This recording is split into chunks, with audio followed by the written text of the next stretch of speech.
Hello, and thank you for joining today's webinar. We are ready to begin. Today's webinar is eligible for 1 contact hour. Sigma Theta Tau International Honor Society of Nursing is accredited as a provider of nursing continuing professional development by the American Nurses Credentialing Center's Commission on Accreditation. The speakers and planning committee members have disclosed no relevant financial relationships. To receive contact hours for this NCPD session, participants are required to attend the webinar and log into our system to complete an evaluation form. Information on how to access this will be emailed to all attendees approximately 1 week after the webinar. This webinar is being recorded and will be available via the Sigma repository within a few business days of recording. Following the presentation, we will have time for a question and answer session. You'll see on your GoToWebinar control panel that you can send a message through the questions feature. This is where you can type in any question you'd like to pose to the presenter. Be sure to hit send so the message makes it to us. We'd like to thank our speaker for sharing his expertise with us today. Our speaker is Jose Arnold Tarriga. Dr. Tarriga is a nurse educator who is passionate about clinical education and professional development. He actively speaks at national and international conferences. He was recognized as the Healthcare Professional of the Year 2019 by the Filipino Times Awards UAE for his active involvement in the Filipino healthcare community in the UAE. He is also one of Sigma Nightingale Challenge Scholars and is currently pursuing a postgraduate certificate at Harvard Medical School.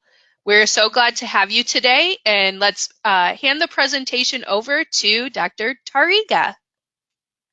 Thank you very much, Linda, for the very kind introduction. And I would like to welcome everyone for today's session. So by the way, good morning, good evening, or good afternoon, wherever you are in the world. So it's actually good evening from my side of the world. My name is Arnold, and I am a nurse educator by profession, but I'm really very passionate about professional development. So for this evening, I'm very grateful to Sigma for giving me the opportunity to share with you some of the strategies that I have used and I have learned throughout my professional development journey. And hopefully the insights that I will be sharing with you tonight will help you build the future you that you would want to attain. So for this evening session, we're going to look into the definition, a formal and personalized definition of professional development. And then we're going to discuss the strategies on how to embark on a professional development journey. We will try to identify possible roadblocks to professional development, and we will start to explore as well some strategies on how we can overcome those challenges that could present when we embrace the process of professional development. Okay, so I would like to request everyone to participate in this quick Q&A. And if you can go to www.menti.com and then put the code, which is 53633026, and answer the question. How long have you been in your career? Because I think majority of us here is a mix of maybe an early career professionals or late career professionals. So how long have you been in your career? So I hope Mentimeter will cooperate with me. I'm actually using 2 screens now, and it's not showing in that screen there, but actually in my screen here, I'll just show you, I'm actually getting your answers. So these are some of the answers that's getting. So if it's not showing there, I'm just gonna give you a feedback. So we have, for those who are less than 5 years, we have around 15 or 16%, okay? And then for those who have been in their careers or profession, we have for more than 5 years, we have around 80%.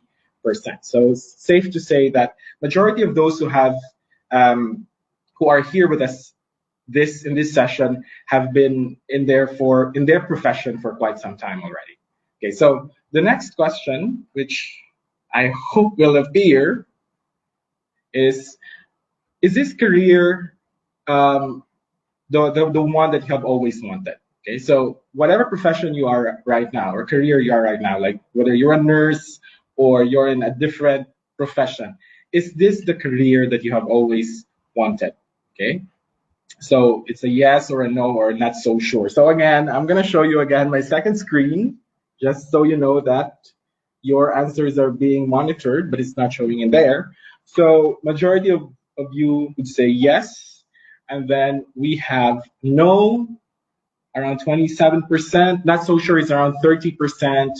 Okay, so majority of you, at least, have always wanted where you want to be, and that is a good thing. And even if you're not so sure, actually, or even if this is not the career that you've always wanted, it's also okay. And I think that that is why we are doing this session anyway, to help guide you in terms of searching for what is your purpose or what do you really would want to do in your career. So my next question will be, what did you want to be when you were younger? So let's proceed to the next slide.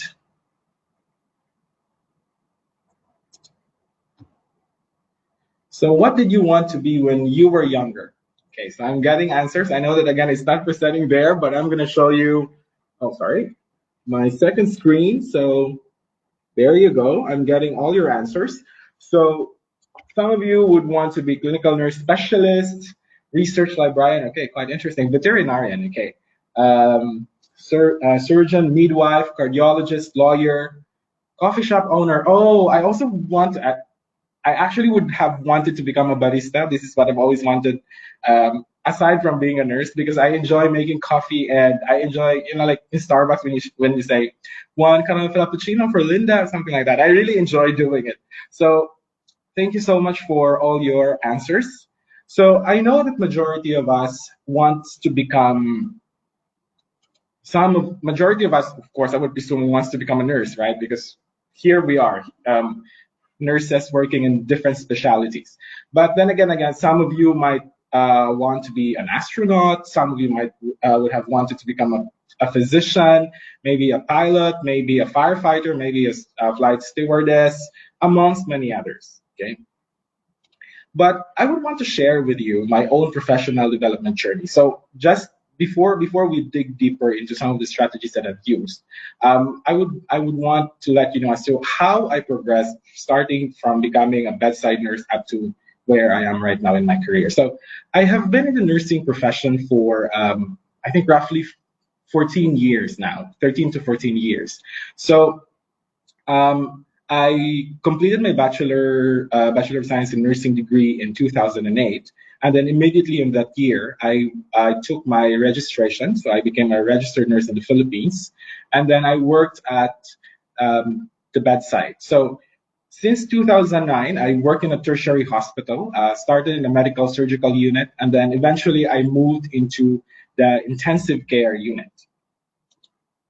And then in 2013, because to be honest, in the Philippines, nursing is a very nice profession, but the pay is not that good. So most of us Filipino nurses, well, at my time anyway, we always discuss about going abroad because we would want to earn more, not just for ourselves but for our families as well. So I was very lucky in 2013 as I was given the opportunity to move into the United Arab Emirates. So since my experience was in the intensive care unit, I was hired to work in a long-term care ventilated unit. So majority of the patients that I was handling were critically ill patients on mechanical ventilators. So it was still aligned with what I was previously doing in the Philippines. And in 2014, because I felt like I would want to pursue my postgraduate studies, I've found a university in the Philippines who provides distance learning. So I did pursue my PhD because before I moved to the UAE, I already finished my master's in nursing degree. So at that time as well, I worked really hard, and then I was so blessed to have been promoted as a charge nurse in 2014. But unfortunately, in 2015, something happened. Not necessarily my fault, but then as I was a charge nurse, there something. one of my staff did something. It was actually not, did not do something. It was an act of omission, um, which led to the deterioration of a patient. Okay, so when we did the investigation, the management said that because I was the charge nurse, I was the captain of the ship, I would have I should have had intercepted that event. Okay, so basically they were not happy with me at that time, so they demoted me back to a staff nurse, and that was one of, I would say, one of the lowest time of my professional career, because I felt like there was no proper investigation that had happened. And at the time, I felt like it was not really my fault. It was the staff who did not escalate or communicate the condition of the patient. But at that time, I felt like, I went into maybe a short span of depression. I underwent DABDA, depression, anger, bargaining, um, and eventually I was able to accept the fact that I was demoted. Initially, when I had my demotion, I stopped being active. I was like, okay, I'm just gonna work the bedside. I'm not gonna do an extra mile, because what's the sense, right? I have been demoted as a nurse.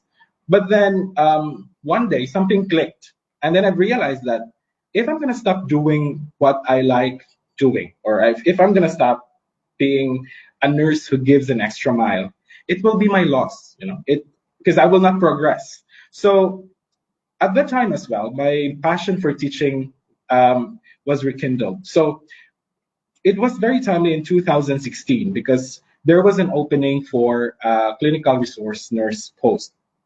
So the clinical resource nurse is basically a clinical nurse educator, mostly assigned, of course, to oversee the education and training activities of the facility. So I applied for the post, but then I was told from the get-go that I will not get the actual post because of my history of being demoted. But nevertheless, I told them that, okay, I am very interested, so I don't really mind if you will not give me the full post, which means I will not get paid, but I will do the job. And because I just really wanted it, I want to experience doing it, because I really love teaching. So they did give me the acting CRN post, but did not give me the promotion. And I was just I just worked as an educator. I started linking with other educators as well outside of my facility, and had the opportunity to learn from my peers outside. And then eventually, in 2017, maybe because of the networks, there was an opportunity that opened up in another facility. So I applied, and luckily I got accepted as the clinical resource nurse, or as the educator. So I moved to that facility, and because in that facility they've given me the opportunities to really do what I love doing. So I did a lot of aside from doing education and training within the organization, I opened up continuing education for other healthcare professionals, even for those external professionals, not from within our facility. And maybe because of that, maybe somebody saw what I was doing and how passionate I am with teaching. In 2019, I was nominated, and luckily I won the Healthcare Professional of the Year the Healthcare Professional of the Year award. And at the time as well, I think I joined in Sigma in 2019. I learned about the Sigma Nightingale Challenge, and eventually I applied, and I get to be a part of the Sigma Nightingale Challenge as one of their scholars. And in 2020, I completed my PhD in education, and I also got another offer in another facility with better pay. So of course, I also moved in.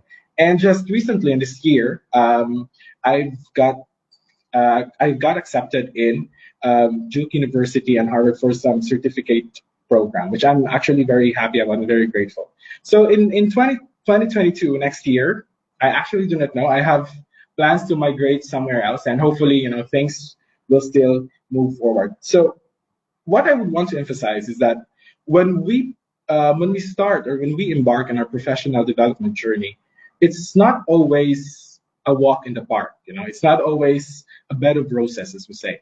Sometimes there will be ups, sometimes there will be downs. And it does really matter, to have that feeling of resilience and knowing where do you really want to go, having that vision of what do you really want to achieve or what are you really passionate about. And this is the reason why I've learned to collect some strategies that I felt helped me a lot to go back up, after that fall when I was demoted as a charge nurse. Okay. Okay. So what is professional development? And if you can go back to Mentimeter again, um, if you can share with me your concept, a word or a phrase that comes into your mind when we talk about professional development, because I do believe that we have different definitions of professional development. So, what is professional development for you? Okay, so some of the answers that I'm getting is advancing in your career, growth, leading others, learning, yes. Investing in yourself, definitely. Continuing your education, um, pursuit of excellence, yes, it's very nice. So yeah, I'm just showing you again that I'm getting all your answers in my second screen. So all of the phrases or the concepts that you have shared are actually definitions, the various definitions of professional development. So, as what you've said, and I think in general, professional development can be pursuing postgraduate studies, and this is because somebody answered it is continuing your education, and that's definitely a way of embarking in professional development. Learning something new. So when we talk about learning something new, it does not necessarily have to be in alignment to your career per se. It could be something that you learn that you haven't done before, but then you learn something that has improved yourself as a professional. Okay. And it could also be obtaining certifications. There's a lot, especially I think in the Western side of the world, in the US, for example, there are a lot of specializations and certifications that you can apply and try to achieve. Or it could be something like landing a new position, or yes, getting that promotion. So that could be professional development. But overall, if we think about it, professional development is basically growing into who you want to be. Okay, and this is the reason why I asked you earlier on as to are you in the career or are you happy or are you in the career that you have always wanted? Okay, so if we adopt a more general definition of professional development, according to the Chartered Institute of Personnel and Development, or CIPT, from the UK, professional development is a combination of approaches, ideas, and techniques that will help you manage your own learning and growth. But from a more personal perspective, I would say that professional development is the continuous process of building and enhancing my competence, which involves your knowledge and skills in your field of interest to maximize your potential so that you can be the best in your field, for example, or in your profession. But one thing that we have to keep in mind is that professional development is a conscious process. Okay, so when we talk about consciousness, of course, that means we are aware that we would want to develop. It does not necessarily just happen like in a snap of a finger or like it happened just overnight while you were sleeping. Then suddenly, when you wake up, you already have all these accolades, for example, the certifications. Okay, so there needs to be a decision from your side to change or improve something. Aside from that, we also have to consider that when we talk about professional development, it usually takes your time, it takes effort, and even finances. And this is the reason why sometimes we might, or sometimes, when a professional thinks about advancing their profession or advancing in their careers, they might reconsider doing it because they're already so busy doing a lot of things and they would have to study again. So it takes time and then you have to put in energy. So for example, before when you were sleeping at 9 in the evening, now you have to sleep at 1 in the morning because you have a lot of assignments or modules to complete. And sometimes you need to shell out a lot of money. Okay, so professional development sometimes cannot be is not really cheap. Okay, because it depends on where you want to study, for example. So how do we achieve professional development? So generally, it can be done through formal educational activities. So this is when you go for school, postgraduate studies in universities, and you go for your certificate program, your diploma, your doctorate, masters. And then you can actually also achieve professional development through informal approaches. So this could be at work, having mentors, um, having somebody that can coach you, okay, that can guide you in developing yourself. And it can also be through self-directed study. And actually, this is one of the most commonly used strategy to achieve professional development. And I do believe that as adult learners, or as as adults, as professionals, most of the time we do have the intrinsic desire to achieve something or to improve in what we do. And this is done by self-directed study.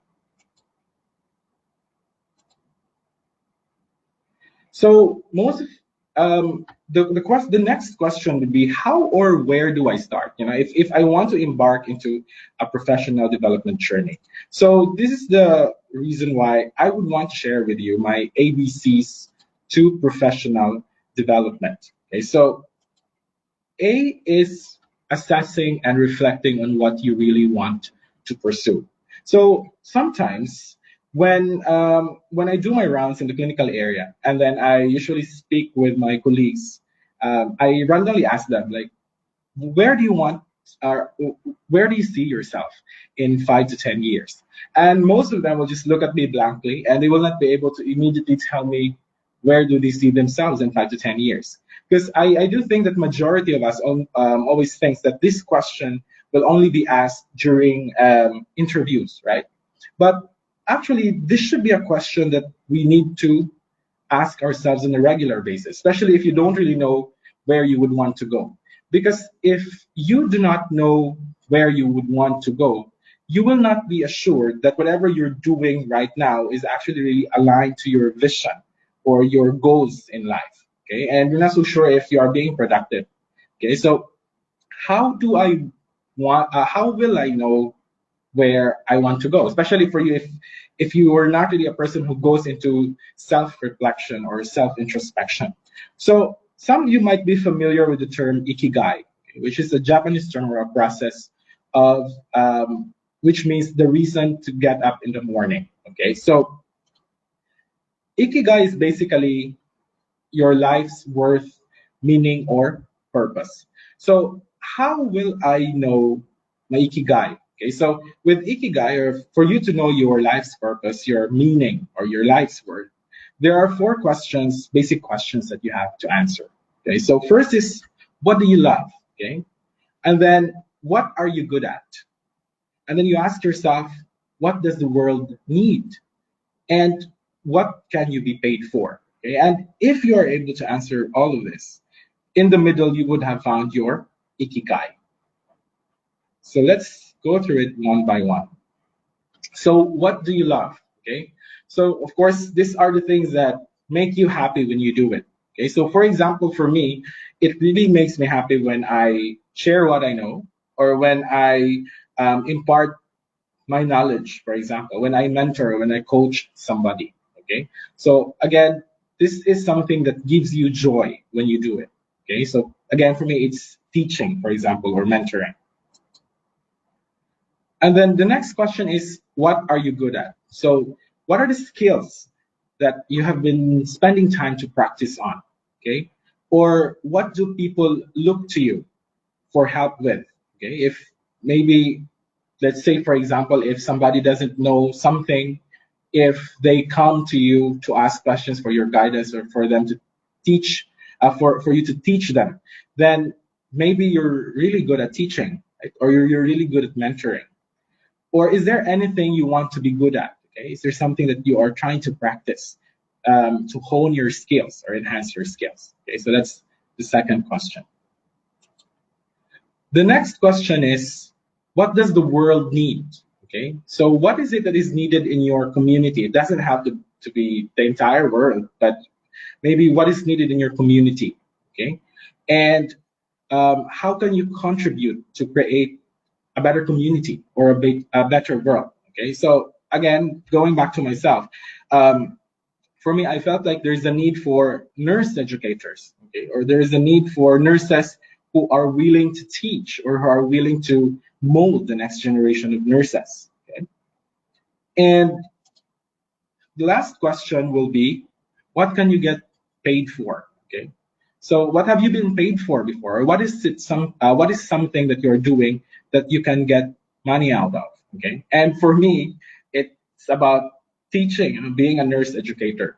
So honestly, when I haven't really met Ikigai, not until recently. And then I've realized that, oh, okay, I've actually sort of practiced Ikigai because I did some self introspection and I've really tried to visualize what I want to do and how I can help out or how I can give back, to the profession.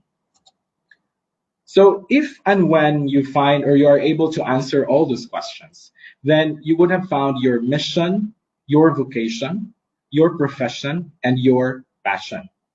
So I'm not saying that it's very easy to find Ikigai because, as what I've said, I did not even know Ikigai not until I did it retrospectively. And maybe for some, it might take a minute or an hour to be able to answer all of this. But for some, maybe it might take weeks or years even. Okay. So the time frame of knowing your ikigai or your life's purpose might vary, but if you are still at a point that you do not know what you want or what your life purpose is, just have a try. Just have the quiet moment with yourself and maybe ask yourself these questions. Because if you're one of those who answered that you are not happy with where you are right now, or you're not so sure if you're happy with what you are doing right now, then maybe the process of reflecting on your ikigai might help you understand what you really want or where do you really want to go. Okay. Or another simple question is like what the American Heart Association would always ask you, when you are doing your basic life support, is that what is your why? Okay, so always ask yourself, what is my why? What am I here for? What would I love to do? Okay, so that is finding your ikigai, and that's the first strategy that I feel is helpful. When you start your professional development journey. So the next step, your B should be building a smart and tangible plan. Okay, so I think all of us are very familiar in terms of what is a smart plan, right? This has been taught to us when we were in nursing school that when you do your care plan, it has to be smart. Okay, it has to be specific, it has to be measurable, attainable or achievable, realistic and relevant, and time based. Okay, so you need to make sure, and once you have identified your ikigai or what is your why or your purpose, you need to make sure that you build that smart plan around it. Okay, and aside from making it smart, aside from making it specific, measurable, attainable, realistic, and time based, it would also help to make it tangible in a way. So for me, I've gotten into a practice, and this was since college, that if there's something that I would want to achieve in my life or in my career, because I usually create like personal and professional goals, I make it a habit to either write it or type it and post it somewhere where I always see it. Okay? And for me, it has really worked most of the time. I'm not saying that I've achieved 100% of the goals that I've written, but most of it I've achieved. And most of the time, if I see it, then I will be reminded to realign what I'm doing. So sometimes and I had these conversations with some of my colleagues, because when I ask them what are your goals, then sometimes they can say that there's other goals, and then the problem is that when you do not write your goals and you do not post it somewhere where you can see it, sometimes there might be times that you will feel tired or you might be swayed away from your goals. Okay, so if there's no, and this at least this works for me, if there's no visual reminder, then it's very difficult sometimes to realign or to go back to the route that you would want to be. So based on personal experience, I do encourage this one. I did read an article, and I cannot verify the validity and reliability of it. There was one study conducted by Harvard Business School that uh, they tried to did a research in terms of those of their I think yeah, their graduates, for those who wrote and did not write their goals, and then they revisited them after 10 years, and they found out that those 3% who wrote their goals are 10 times more successful than those did not write their goals. So in a way, it does really help to write your goals and to visualize it. And of course, once you have your goals, it does help as well if you create an action plan. Okay, because once you have that goals and it's just abstract and you don't create an action plan, it will be difficult for you to revisit it and to check or evaluate whether you have achieved your goals. Okay, so let's say, for example, this is just a very simple action plan template, and even if it's very simple, it might give you an idea, or it might help you revisit or review your goals and the actions that you are doing. So, for example, if you're trying to lose weight, so maybe some of the actions will be exercising, dieting, and then put the timeline so that you will know that by January 2022, let's say January 31, 2022, have I achieved my goals? Okay. And then um, consider the responsible person or persons. Okay, when you are writing goals, it does not necessarily mean that it will just be you who will be working on it, because you might need somebody else. So, for example, if you want to lose weight, you might need the help of a nutritionist or a dietitian so that they can help calculate your caloric intake. Okay, and then try to review based on your timeline as to the status. Okay, so going back to the goals, by the way, it would really help if you will be more specific. Okay, so let's say if you want to lose weight, by how much? Okay, so if I want to lose 5 kilos by January 2022, so it will be easy for you then to check if you have achieved your goal. So, for example, you would say that after 2 years or in 2022, I would complete my master's degree, or I will finish my certificate in nurse leadership or nurse education. Okay, so it really does help to have an action plan. So once you have built your SMART plan and you made it tangible, another issue that might come in is that you will have a lot of those goals, right? And then you might have a lot of activities. So the next step will be to create a list of priorities. And of course, learning how or when to say no. Okay. So if you can see in the picture, SpongeBob has been doing a lot of things all at once. Sometimes it will be very impossible for us to do things all together. Okay, so there must be something that you need to do first, or you need to prioritize as compared to the other task at hand. So what is the best way to prioritize? So maybe some of you have your own strategies of prioritizing, but personally for me, it does help to have this priority action matrix. Okay, so with the priority action matrix, you have two sides there. So you have the impact in one axis, and then you have the effort. Okay, so basically, we most of the time we prioritize something that has a high impact with low effort, because this will be your quick wins. Okay, which means it will be easier for you to achieve these goals. And then the next priorities will be those major projects. So these are something that will give you a high impact and at the same time have high effort. Okay, so this is doable, but then it needs more of your effort or your energy. If you go to the lower quadrant here, if it's something that has a low impact and low effort, or fill-ins as they call it, or if it's something that has a low impact and then you have to exert high efforts, that could be something that you can either delegate or that you can crash out of your priorities. Because again, we ideally focus on something that can give us high impact. Okay? Because if you come to think about it, by a simple analogy, why would you do something that will not have an impact in your life anyway? It will just be a waste of your energy and your time. So this is just a very basic example. So, for example, if you have a lot of things or tasks that you have identified because you've written your SMART goals, then try to list them down, and then put them into this matrix or this box. And then whatever you have in the quick wins and the major projects box, try to work on first in the quick wins, because again it has high impact with low energy or low effort, and then go to your major projects. And whatever you can delegate, then delegate it. Okay. Or if it's a thankless task with low impact anyway and very high effort, then maybe discard it. Okay. So that's why it does really help, because this one helps you clarify what are the things that will be beneficial for you. And of course, when you are with a lot of tasks, it is always helpful to learn how to say or when to say no. And to be honest, this is quite challenging, because personally for me, I think it's maybe because of my Asian background, or I'm just a person who doesn't want conflict. So when somebody comes to me, I always say yes, when they ask for help.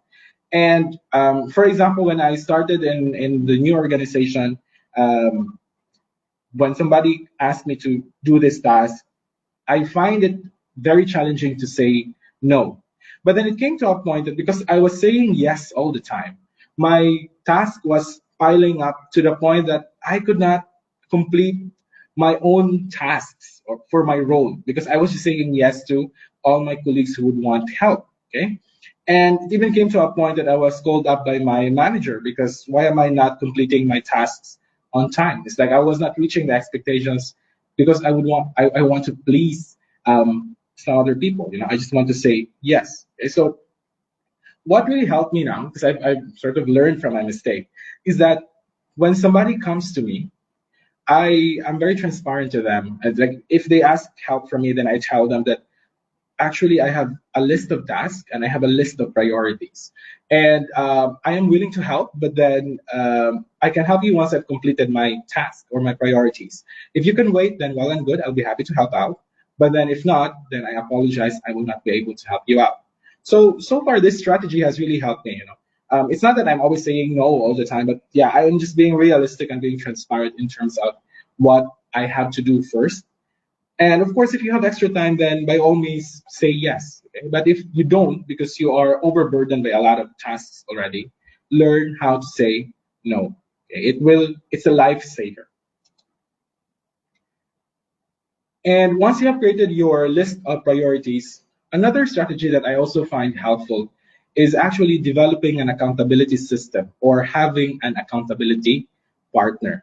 So the thing with accountability partner is this is somebody who you can confide with in terms of what your goals are. Okay, and this person or maybe this group, if you may, sometimes most of the time they will help motivate you or redirect you or make you accountable of what you have envisioned for yourself. So it's basically like going to the gym. Well, I did not go to the gym, but maybe for some of you who go to the gym, you might have asked for a gym instructor or a coach. Okay, and this coach will ask you, what are your goals? How do you want to build up muscles or you want to lose weight? And then they will work with you, and then they will be the ones who will motivate you. Like, for example, you are so tired and you don't want to go to the gym, or you are so hungry and you would want to splurge on your cakes and your carbos and stuff. Then they will tell you that, okay, just slow down and maybe you need to revisit what your goals are. Okay, so having an accountability partner is also basically like having a mentor. Okay, they will help you refocus. Okay, they will give you guidance in terms of, especially if you have been swayed from the path that you're supposed to follow or that you have set for yourself. They will tell you to, okay, you are already outside in the curve, go back to the path that you would want. Okay, and aside from that, your accountability mentor, your accountability partner might be able to help you as well in terms of giving advices, giving tips on how to do this and that. So it does really help. And personally, because I've mentioned earlier that I was one of the Sigma Nightingale Challenge scholar. And I think that's the one good thing about Sigma is the availability of mentors. Because as we all know, nurses and nursing as a profession is a very big profession in terms of the subspecialties. Okay, so maybe you might be a very good critical care nurse, but maybe you lack the skills in education, nursing education, or nursing research, for example. So you might need to have somebody who is an expert or who is very experienced who can share his or her knowledge with you and guide you on that something that you would want to learn more. Okay, so it does really help to have your accountability partner. And then the next step is to engage, experience, and explore. Okay, so as what I've said earlier, when I was initially moving through my path in professional development, it did help me to engage with networks of educators, for example.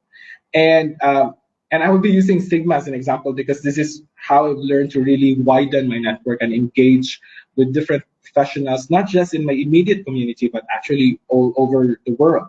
So engaging could be being a member of a professional development, professional organization such as Sigma or your local professional organization, or by networking with another colleague who has different connections. Okay, it could be through the use of social media, for example. So, like if you're not active in LinkedIn, you can be a member of LinkedIn and connect with other healthcare professionals. And you'll definitely actually get to learn a lot of things and know about the profession if you use these platforms to engage.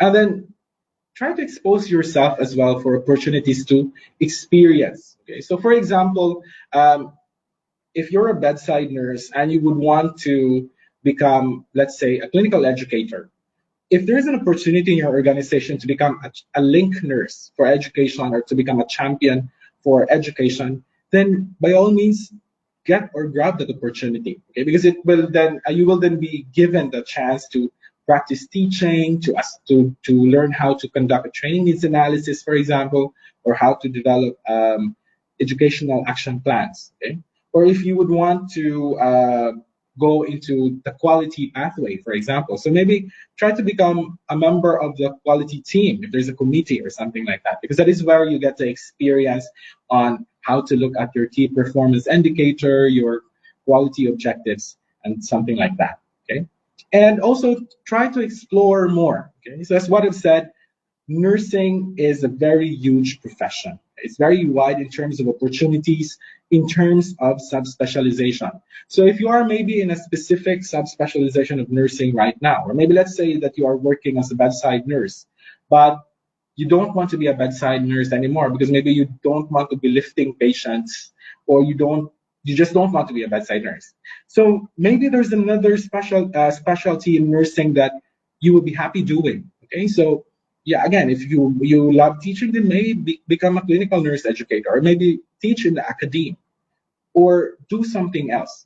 I think, if I'm not mistaken, when I've read, when I did my search, there's more than 100 nursing subspecialty nowadays. So there's really a lot of areas that you can venture on. Okay. And then F will be to focus on the process instead of the outcome. So it does help as well that you have a process-based mindset as compared to outcomes-based mindset. Okay, so when we talk about process-based or outcomes-based, the things that with outcomes-based, you are only after the result. Okay, but sometimes when you are only focused on the result, you do not tend to enjoy or learn from the experiences that you get along the process. Yeah, sometimes you might even cheat. So, for example, um, let's go back to the example of your goal of losing weight. So sometimes, if your goal is to just lose weight, you might think of just getting your or eat what you call this one, taking some laxatives, for example, or taking some tea that will facilitate the excretion of the oils in your body or something like that. And yes, you might lose weight on that, but that might not be healthy in your body because you might have electrolyte imbalances or you might have dehydration, right? But if you focus on the process, let's say, for example, you want to lose weight, but you want to experience the process of going to the gym, having a proper diet. So you get to learn or you get to experience the benefits of the steps that you did along the way. And at the same time, you're going to get the outcome that you wanted. So that's why for me, I do advocate. Uh, I do encourage you guys to focus on the process instead of the outcome. Okay, so those are the strategies that I've used, and maybe some of you might have your own strategies as well. Um, but for me, again, I found those strategies to be helpful. So now let's talk about the possible roadblocks to professional development. So what can possibly give us a detour? So if you can go back to your Mentimeter, I would like to ask you as to what are the professional or possible roadblocks to professional development that you can think of. So let me just try. So I think it's still not working. Okay. So anyways, I will just proceed to the slide for the interest of time as well. So if I may ask you, what do you see on the highway or the road? You might say that you are seeing a rock, right? And you're quite right. You are actually seeing the rock, which can be your hindrance or which can be your obstacle or roadblocks to your professional development. So, what is the rock and how can you overcome the rock? So maybe some of you will just say, get a bulldozer and bulldoze the rock to the side. Well, that can be as well. So, when we talk about the rock or your ROCK, the first possible roadblock is actually restrictions with time. So, as what I mentioned earlier in my presentation, um, when you want to embark on a professional development journey, you might need extra time, you might need extra effort, extra energy, or even finances, right? So most of the time, most of us, especially for most of us who are working professionals or who have families and kids back home, we will always say that I don't have the time. I don't have the time to study because when I go home, I'm so tired. Like, to be honest, for example, here, if you're working 10 hours per day, 5 days a week, that is so exhausting. Or if you're working 12 hours a day and you are continuously working 4 to 5 shifts, imagine you're working 60 hours per day. You will not have time to do extra other things because you would just want to sleep or to rest. And that's on top of the other things or the chores that you have to do at home. If you have kids, I don't have a kid yet, so I'm not so sure the time that they demand, but I would presume that, having a family can be very demanding. They would want their attention. I mean, the kids would want your attention. And for sure, you as parents would want to provide your time with your kids or your families. Okay. So how do we try to address time restrictions? Okay.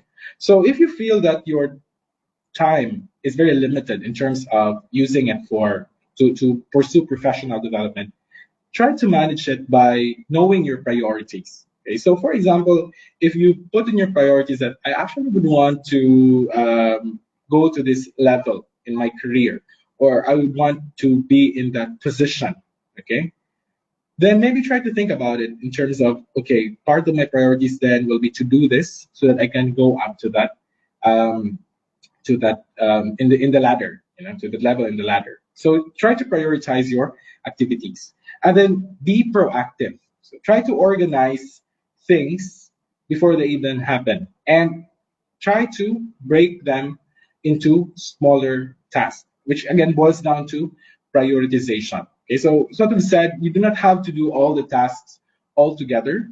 Just try to see what are the quick wins and what are those that are major. And for those that does not give you a high impact, again, try to delegate or try to eliminate that. Another obstacle as part of your rock is actually overthinking. So most of the time, when we embark into professional development journey, one of the most commonly encountered questions, or like even for me when I started into my professional development journey, one of the most common questions that I always ask myself is the what if question. What if it doesn't work? What if I fail? Or what if? So I think it's very common for us. And we overthink the negative, Most of the time, sometimes we always say that stop overthinking. So actually, you can't say stop overthinking because that is the function of our brain, right? The function of our brain is to actually think. the issue is that we overthink the negative rather than the positive, because it's always nice to think of something to worry about. Okay, so try to think of something that's positive. Try to eliminate um, overthinking the negative or the what if it doesn't happen. Okay, so how do we manage overthinking? Well, we cannot say stop thinking, because your brain does continue thinking. So for me, I find it very helpful to just do it. Just do it, as Nike would say. So when we talk about just doing it, um, if there is something that I would want to do, and the what if started creeping into my brain, I usually just stop thinking about or stop asking the what if, and then I start doing the first step of it. Once you start doing the first step of what you would want to do, then everything will just follow. So it's like taking one step at a time. So for example, when I want to take a certification or an exam, what I usually do is, because sometimes you have the what if I will fail, I will just lose my money, I will just lose all the effort. So what I do is I I register myself, and then if I have registered and I have booked the date, then I started having an intensive review, and then I do it one step at a time, and eventually I take the exam. Okay, so and then you face the consequence, whether you pass or fail. Of course, we try our best to prepare, right, so that you will also not fail. But yeah, it does really help for you to just start doing the first step, and again, things will just follow along the way. And then another obstacle might be the cost. We might need to cover the cost. And as what I've said, it can be expensive. It depends on which school you are, or what university or which school you would want to get your education from if you are trying to pursue postgraduate studies. Okay. So most of the time, because again, we already have a lot of responsibilities. For example, you have your family. There are a lot of bills to pay. Okay, so sometimes you will say, maybe studying is not a priority for me for now, because my priority is my family, building a house, or spending with some other things that you feel is your priority. Okay, but actually, you can manage your costs by considering other ways of pursuing professional development. And I think nowadays, because of COVID, there's a lot of opportunities to do online courses, for example. And I think in the western part of the world, anyway, there are a lot of very good courses that are delivered via distance learning or via online platforms. Okay, another possible intervention for that is to also look for scholarships. Okay, and you can really get these scholarships through your network. So personally, for me, because I'm very active in LinkedIn, I was able to network and engage with other healthcare professionals, and I've learned about specific scholarships. And then of course you have to put in the time to prepare for your application, your essay if they need it, among many other requirements. But if you get it, then it's very very good to get scholarship. You get education for a discounted price or even for free. So actually, cost doesn't. You don't really have sometimes to shed a lot of money, although it takes time and effort to search for scholarships or to apply for scholarships. But it's there, it's available. So maybe consider that as one way to address the obstacles. And then the K for your rock is keeping a work-life study balance. So that's what I've said, because we do a lot of things. We are responsible to, there are a lot of expectations. There's a lot of responsibilities. Sometimes it's very difficult to balance working and at the same time living your life, and sometimes at the same time studying. Okay, and personally, I can attest to this. Sometimes because I'm doing postgraduate studies, sometimes you might not really have time to go out. Okay, you might not have time, or you might not have more time to spend with friends. So it's really a matter of organizing your time, managing your time. That maybe on these times you can do your assignments, and then during weekends, because your friends are free, then maybe that's the time for you to socialize as well and keep that balance. Okay, so it's more about time management. Okay, so to give you a recap, as what I've said, when embarking on a professional development journey, it will be helpful, and again, from our personal experience, it is helpful to consider some of these strategies. So, A is to assess and reflect on what you really want by asking yourself, what is your why or what is your Ikigai, and then build a smart and tangible plan so that you will be guided in terms of the specific steps and you will be able to reassess if you really achieved your goals and make it visible or tangible so that you will be realigned if in times you get swayed away from your goals.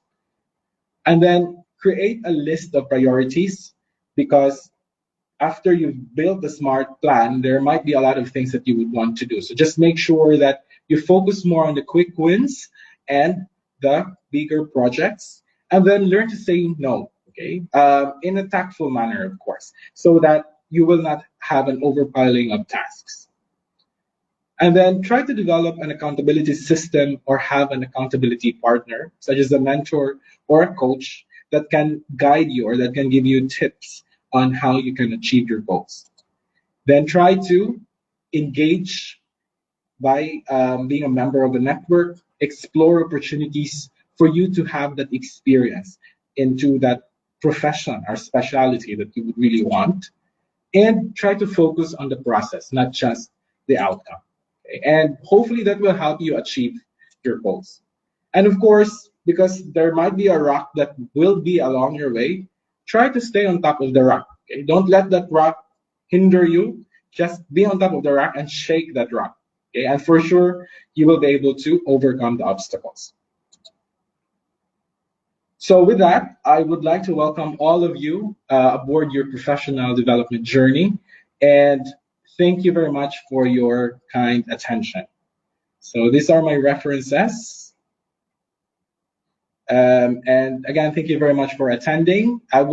For those who would want to connect, I will be happy to connect with you in LinkedIn. And if there's something that you would like to know more, here's my email so that you can contact me. So, again, thank you. Back to you, Linda. Wow, this has been so great and so informative. I really enjoyed the timeline or the your recap flow, all of the different components that you shared. Thank you so much. Unfortunately, we don't really have time for questions, so I want to make sure that everyone knows that you can reach out to Arnold via his social media on LinkedIn, or if you do have a specific question, his email that's on the screen. Um, I thank everyone for attending today, and we have such great feedback, and everybody seems to have loved it as they're putting their comments of gratitude in the questions feature. So thank you so much, Arnold, for this great information. Sigma is grateful that you took the time to share with our audience, and we look forward to hearing more from you in the future. We hope that you enjoyed this webinar. As a reminder, 1 week from today, you will receive a link to an evaluation to obtain your nursing continuing professional development certificate.